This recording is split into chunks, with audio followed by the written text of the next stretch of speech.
పల్నాడు జిల్లా DMHO doctor Prasuna Macherla ప్రభుత్వ వైద్యశాలలో సాధారణ తనిఖీలు నిర్వహించారు. ఈ సందర్భంగా మీడియాతో మాట్లాడుతూ కార్పొరేట్ హాస్పిటల్స్ కు దీటుగా మాచర్ల ప్రభుత్వ ఆసుపత్రిలో వైద్య సేవలు అందుతున్నాయని తెలిపారు. ప్రస్తుతం 7 పడకల డయాలసిస్ సెంటర్ ఉన్నట్లు పేర్కొంటూ రానున్న 10 రోజుల్లో మరింత అవసరాన్ని దృష్టిలో ఉంచుకొని 3 పడకలు అదనంగా ఏర్పాటు చేయనున్నట్లు వెల్లడించారు. దీని ద్వారా మరిన్ని పేద రోగులకు ఉచితంగా నాణ్యమైన డయాలసిస్ సేవలు అందించగలమని చెప్పారు. డాక్టర్ ప్రసూన మాట్లాడుతూ పేద ప్రజల ఆరోగ్యాన్ని దృష్టిలో పెట్టుకొని అన్ని వసతులతో కూడిన వైద్య సేవల్ని అందించేందుకు ప్రభుత్వం కట్టుబడి ఉంది. మాచర్ల ఆసుపత్రిని ఆదర్శంగా తీర్చిదిద్దేందుకు మేము కృషి చేస్తామని తెలిపారు.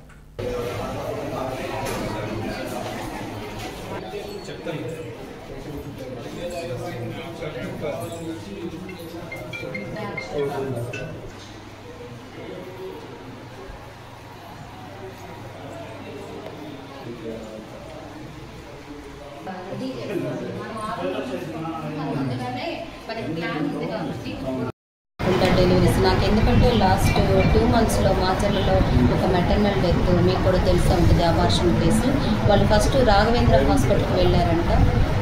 కానీ వాళ్ళు నేను ఆశా వర్కర్స్ని వీళ్ళని కూడా చెప్పాను, మన హాస్పిటల్కే తెచ్చేసి ముందు తర్వాత ఇక్కడ కాని పక్షంలో మనం బయటకు వెళ్తే బాగుంటుంది. ఇలాంటివి కూడా కొన్ని ప్రజలకి తెలుసుకోవాలి. మేము ఈసారి వచ్చినప్పుడు జస్ట్ నేను ఇప్పుడు ఈ సర్వీసెస్ ఇంప్రూవ్ చేయడానికి విజిట్ చేశాను.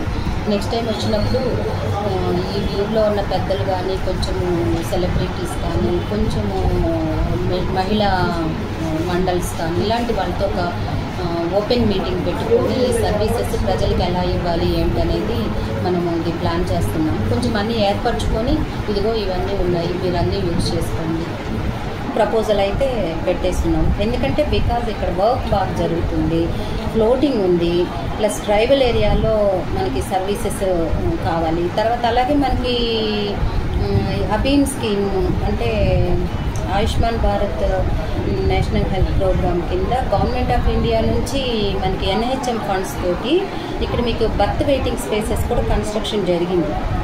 అది ఇంకా కంప్లీట్ కాలేదు. అంటే ఏంటంటే పేషెంట్ ఒక్కోసారి ఇక్కడ ఎడ్యుకేషన్ తక్కువ ఉంది కాబట్టి ఎడ్యుకేటెడ్ పీపుల్ ఏంటంటే కొంచెము సిగ్నల్స్ కనిపించగానే హాస్పిటల్కి వస్తారు. వీళ్ళు కొంచెం మోటుగా అలా ఉండి తెలియనితనంతో వాళ్ళ ఇళ్ళ దగ్గర ఉండి లేట్గా వచ్చి పేషెంట్ కొన్నిసార్లు బేబీ డెత్ అవ్వడము, మదర్ ఎక్స్పైర్ అవ్వడము, ఎలాంటి కాంప్లికేషన్స్ లేకుండా వాళ్ళకి ప్రసవ సమయం వచ్చింది అనగానే మన ఆశా వర్కర్స్ కానీ ఈ బర్త్ హౌసెస్లో వాళ్ళని పెట్టేస్తారు. అంటే మన కంట్రోల్లోనే ఉంటారు వాళ్ళు. పూర్తి స్థాయిలో వాళ్ళకి డెలివరీ పెయిన్స్ రాగానే మన హాస్పిటల్లో డెలివరీ చేయాలి. అందుకని వాళ్ళకి వెయిటింగ్ రూమ్స్ లాగా పెట్టాం.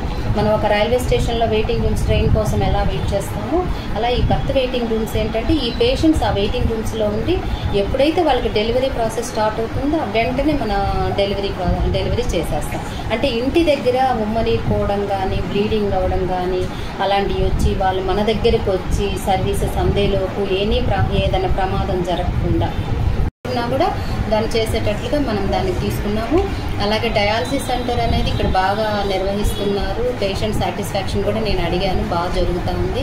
సో దీనికి ఇంకా కొంచెము ఎక్కువ మందికి సర్వీసెస్ ఇవ్వాలి, ఎక్కువ శాతం ప్రజలు దీన్ని ఉపయోగించుకోవాలి. అందుకోసం మనం ఇంకొక 3 బెడ్స్ ఎక్స్ట్రా బెడ్స్ పెట్టించేసి 10 డయాలసిస్ 10 మంది ఒక రోజు తీసుకునే ఏర్పాటు ఇవాళ చేయడం జరిగింది.